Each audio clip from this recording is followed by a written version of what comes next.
Today I'm going to compare two similar builds and test them out in the exact same encounter, see how they perform. On the left I have Echo Striga with Frostcone and Curse the Bell, and on the right we have Cricket Hypnosis with Blight Cyst and Iron Cross combo. Now, the reason I'm comparing these builds because I find those weapons to be very high ranked within their respective categories, and I wanted to see just how well each of them would do. Now, in terms of items, I have Blood of the Banshee on both builds. I'm running the Henbane with the Echo build, Belladonna with the Cricket build, because I think Belladonna ultimately is going to help me stay in the focus mode a little better. And of course, I have the Meteor Ring for Echo and my favorite Shadow Mist for the Cricket build. The first test is going to be against two camps, small, medium, and then a Master Sentinel. And we're going to start by deploying Cursed Bell. And you can already see that at sufficient range, the Striga does massive amounts of damage, both against a single target and groups. You have to be far enough, and if you also land those headshots, you get even more damage being spread. I also believe Blood of the Banshee was part of the AoE damage that was being shared there. One little downside, I guess, is you have to use pretty precious ammo to keep bringing that bell, either from Echo or Striga with this build. Something that is a little curious here, I feel like I was able to get that last shot on the Master Sentinel while it was closed, perhaps as it was closing, so that's a little curious. You have infinite range with the Striga, so you can often take out enemies before they even react to you. It's not really the case with Musketeers. There is the theoretical downside of a traveling projectile, but I find in practice, if you aim at the right time when the enemies are themselves stationary and charging their shots, you can get pretty easily used to finding the right trajectory, the right arc to get the headshots, even at longer distances. I also use the Echo shotgun for a bit just to see, just to get a feel for it. It wasn't really necessary for the encounter. Like I said, these are fairly low threat groups. But I do like pairing Echo with Frostcone because it can help me buy time when I'm low on ammo or perhaps low on stamina, or it can also be used aggressively to finish off group of enemies as a sort of a secondary shotgun blast. Next is Cricket and Hypnosis against the exact same groups of enemies. My plan here was to get in the Iron Cross plus a Blight Cyst and some charged headshots. I managed to get the cross in, but whiff the cyst. And although I do get 2 charged headshots, I don't manage to do the same amount of AoE damage as I did with the Cursed Bell and Striga in the previous build. Part of that is, I didn't get the assist in range, and I hadn't yet hit my third charge shot to get lightning on my shots. So, you know, on net balance, I will say that, skill issues aside, this long-range play takes more time to set up than with the Striga. It requires more planning. On the other hand, I will say that Cross and Blight Cyst are more there to support the Cricket than the Hypnosis, although Hypnosis can also wipe out entire groups if you put all of those pieces together. Now, speaking of Cricket, I haven't used it yet, but I will in an instance here. It is, in my opinion, like I said, a better combo with those 2 spells because of Cricket's Mysteria.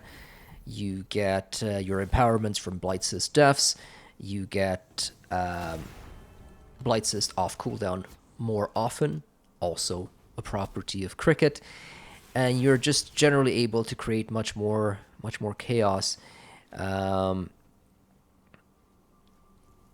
And also, it's just an overall better sidearm to fall back on, I feel, than the Echo. Because if you get overrun, if you get body blocked, surrounded by a group of tough enemies, having Cricket plus Shadow Misring, I think, is better for evasive maneuvers. And while you may not kill one single enemy as fast, you are better able to sort of stay inside the eye of the storm, so to speak, and destroy the entire group of enemies ultimately faster than you would if you had to slide around and take out key targets on the edges, so to speak, with the Echo. And that's not even mentioning, you know, the stamina problem with Echo, which, again, if you know what you're doing, if you're managing your cooldowns correctly, if you use your charged melee more wisely, which I don't do well enough, then I know that also can be pulled off. But strictly speaking, for getting out of a bind, for reacting and having to quickly get yourself out of danger and dispatch larger groups of enemies, I think the Cricket with these two spells is a better option. So the next test is the Swordsman at the Gate, and first up is Cricket with Shadow Mist, Iron Cross, and Blight Cyst, which in this particular fight I think is probably unmatched for clear speed. I was getting kills and empowerments pretty much every second on likely cysts. I wasn't even keeping track of it very well. And as long as you've got stamina and you keep an eye on the off-screen indicators and minimap, this fight should be fairly easy with this combo. You see me here getting saved by Belladonna. Looking back at the footage, I should have used melee more to recharge my stamina. But even then, the fight, I think, in total ends up taking about 1 minute and 5 seconds, or under if you trim a few of the seconds that are spent not fighting at the beginning of the video.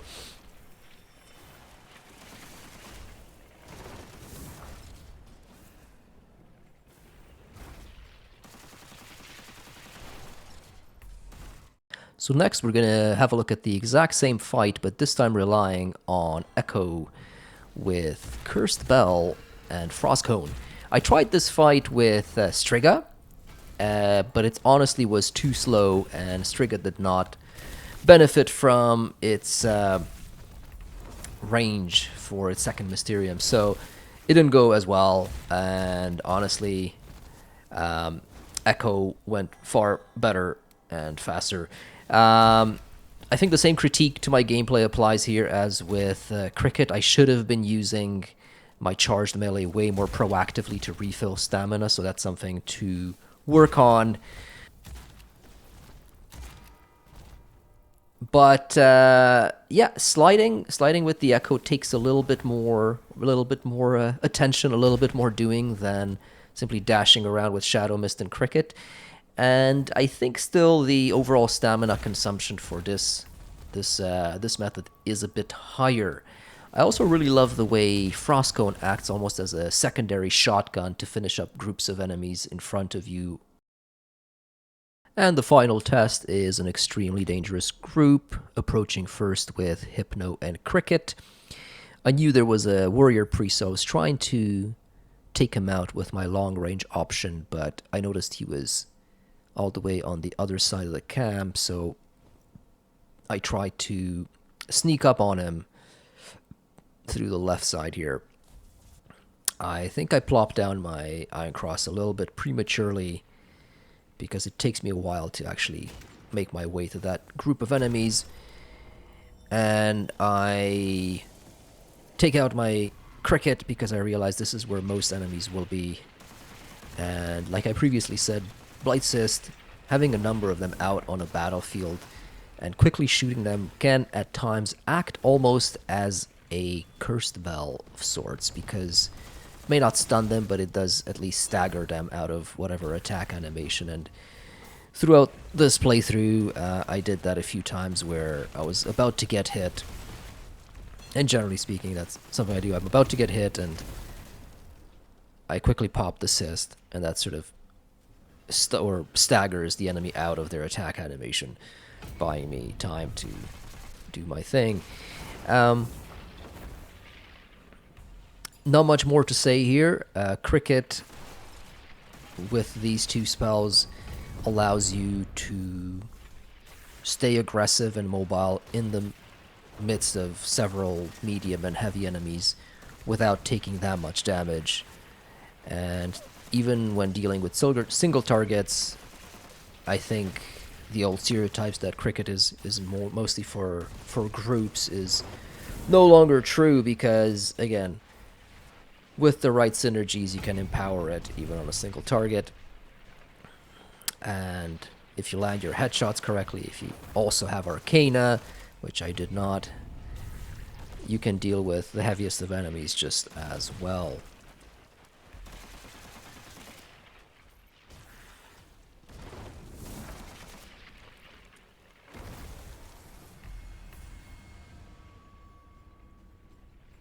And we're at the very final clip. It's the same encounter. I had to approach it from the opposite side, and I actually got lucky because I bumped straight into the priest. And the Cursed Bell and Striga combo takes care of that pretty quickly before the rest of the group can actually swarm me. So that was, you could call that luck, or, you know, the result of overall tactical approach to the encounter. It's not really something you can attribute to one build or another, but it did work in favor of this build, because if you get surrounded with with Striga, you're gonna have a far worse time than if you get surrounded with Cricket. And that's true for you know, I'm sorry, that's true for Echo as well, because, you know, Meteor Ring slides and then stamina consuming shots are not going to get you out of a, you know, a clusterfuck of 3 grenadiers and 2 handgunners all trying to say hello at the same time, axemen as well, and so on. So I suppose Frostcone is sort of your insurance policy in that regard, in a way doing what the Shadow Mist Ring does for the other build. This encounter went well enough. I had to take it slower. I had to be more methodical and you know, focus one enemy at a time. Whereas with the Blight Cyst Cricket cross combo, you can just do lots of AoE damage while staying on the move.